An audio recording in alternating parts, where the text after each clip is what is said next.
Sir സിനിമയിലേക്ക് എത്തിച്ചേർന്നത് വളരെയധികം യാദൃശികമായിട്ടാണ്. അതായത് എനിക്ക് സിനിമയിൽ എത്തണം അല്ലെങ്കിൽ അതാണ് എൻ്റെ ഗോൾ അങ്ങനെയൊന്നും വിചാരിച്ച് വന്നൊരു വ്യക്തിയല്ല.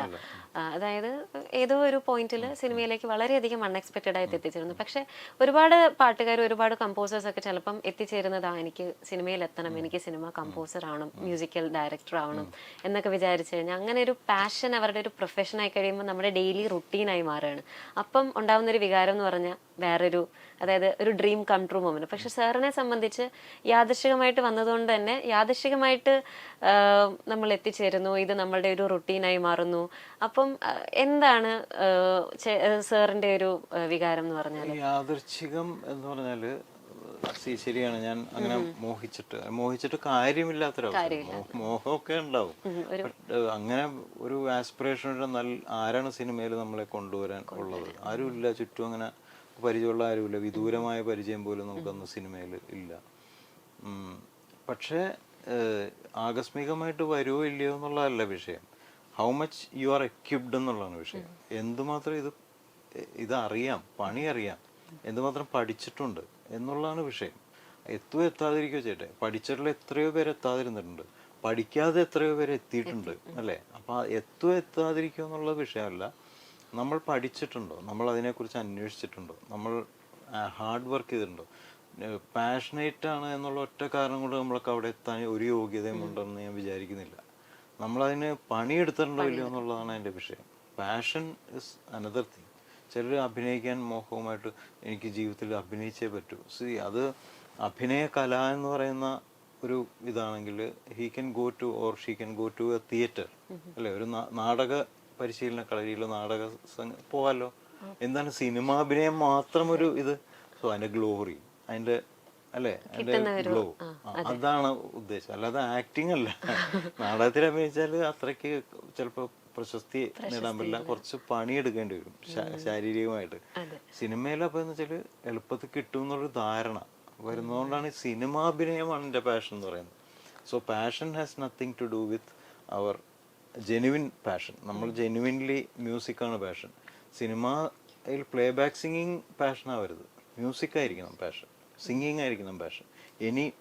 ഏത് വേദിയിലും ഇപ്പോൾ ഒരു കച്ചേരിയിലോ ഓർ നമ്മുടെ വീട്ടിലിരുന്ന് ഇൻസ്റ്റാഗ്രാമിൽ പാടിയിടാലോ എത്രയോ പാടുന്നത്.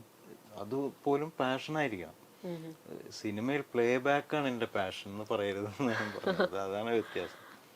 ഇപ്പം സാറിന് തോന്നുന്നുണ്ടോ, അതായത് ഈ ഒരു കാലഘട്ടത്ത് സിനിമയിലേക്ക് എത്തിച്ചേരാൻ, ഇപ്പം മ്യൂസിക്കിന്റെ കാര്യം തന്നെ നോക്കാം, ഇപ്പം സിനിമയിലേക്ക് പാടണം എന്നാണല്ലോ കുറെ പേരും ആഗ്രഹിക്കുന്നത്. ഇപ്പൊ അത് അത്ര ഇല്ല. ഒരു സമയത്ത് ഭയങ്കരമായിട്ട് സിനിമയിൽ പാടലാണ് സാർ എൻ്റെ ആഗ്രഹം.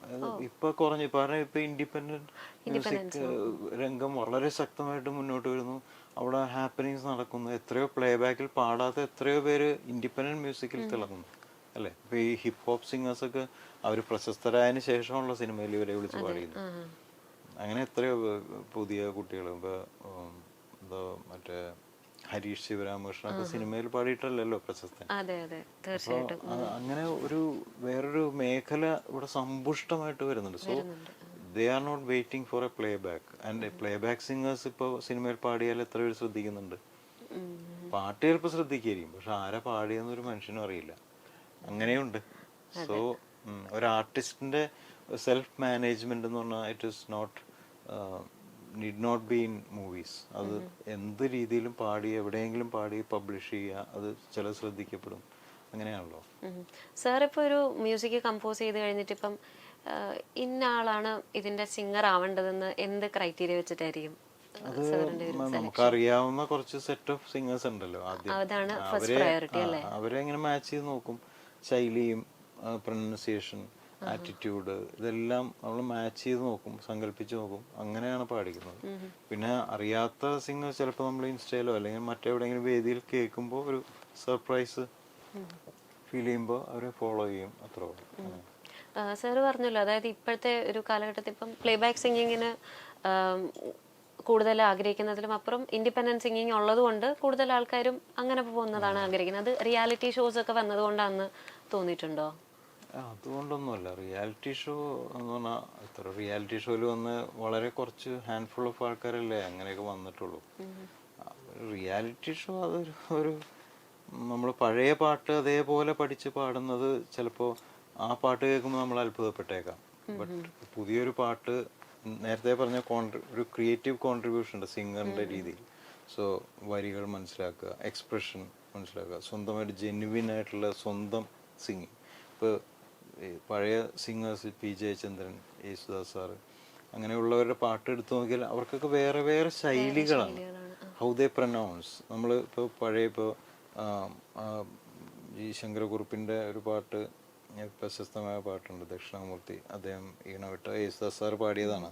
അത് ജയചന്ദ്രന് വളരെ വളരെ ഇഷ്ടമുള്ളൊരു പാട്ടാണ്. പുള്ളി അത് മറ്റു വേദികളിൽ ഇത് പാടാറുണ്ട്. ശ്രാന്തമമ്പരം എന്നുകൊണ്ട് തുടങ്ങുന്ന പാട്ട് റെയറായിട്ടുള്ളൊരു പാട്ടാണ്, ഒരു ഭയങ്കര കട്ടി പോയട്രിയാണ്. അപ്പം അത് ജയേട്ടൻ പാടുന്നത് വേറെ ആ വാക്കൊക്കെ ശ്രാന്തമമ്പരം, രണ്ട് വ്യത്യസ്തമായ ഇത് തരുന്നു, രണ്ട് ഡിഷസ് തരുകയാണ് ചെയ്യുന്നത്. അത് സാറിന് ഈ കർണാട്ടിക് നോട്ട്സ് കുറച്ചും കൂടെ പണ്ടത്തെ പാട്ടുകാർ അതിന് കുറച്ചും കൂടെ ഒരു ഇങ്ങനെ ഓരോ താളവും അങ്ങനെ തോന്നിയിട്ടുണ്ട്. അതായത് ഇപ്പോൾ ആ ഒരു ഒഴുകി പാടുന്ന കുറെ പാട്ടുകാരുണ്ട്. അതായത് പാട്ട് ആ ഒരു ഒഴുക്കില് at the same time Carnatic notes. യേശുദാസിന്റെ അത്ര ഒഴുകി പാടുന്ന ഏത് പാട്ടുകാരനെ ഇപ്പോൾ നോക്കേണ്ടി വരും.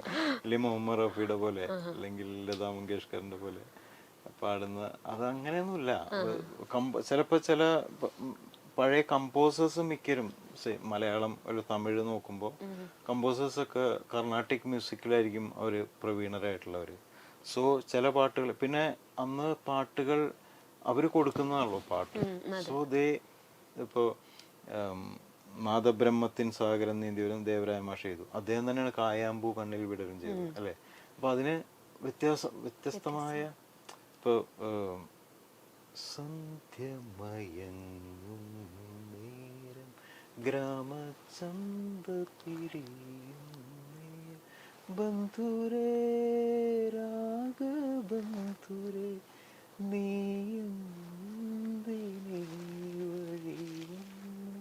എന്ന് പാടുമ്പോ അതിൽ കർണാട്ടിക് ആയിട്ടൊന്നുമില്ല, എന്നാൽ ഇപ്പൊ സന്യാസിനിക്ക് പോലും ഉണ്ട് കർണാട്ടിക് ഒരു ഇതുണ്ട്. അപ്പൊ പലതും പല ശ്രേണിയാണ്. ദക്ഷിണാമൂർത്തി സ്വാമി ചെയ്യുമ്പോ ഇപ്പോ സ്വപ്നങ്ങൾ കർണാട്ടിക്കാണ്.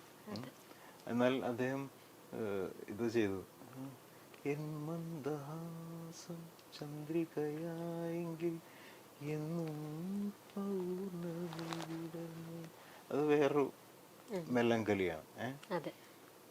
അപ്പൊ അങ്ങനെ അവരുടെ ശൈലി ഇപ്പൊ ശ്യാമസുന്ദര പുഷ്പമേ രാഘവ മാഷുണ്ട്. അപ്പൊ അദ്ദേഹം തന്നെ ഫോക്ക് വേറെ ചെയ്യും. അപ്പൊ അങ്ങനെ ശൈലികൾ പലതും ഉണ്ട്.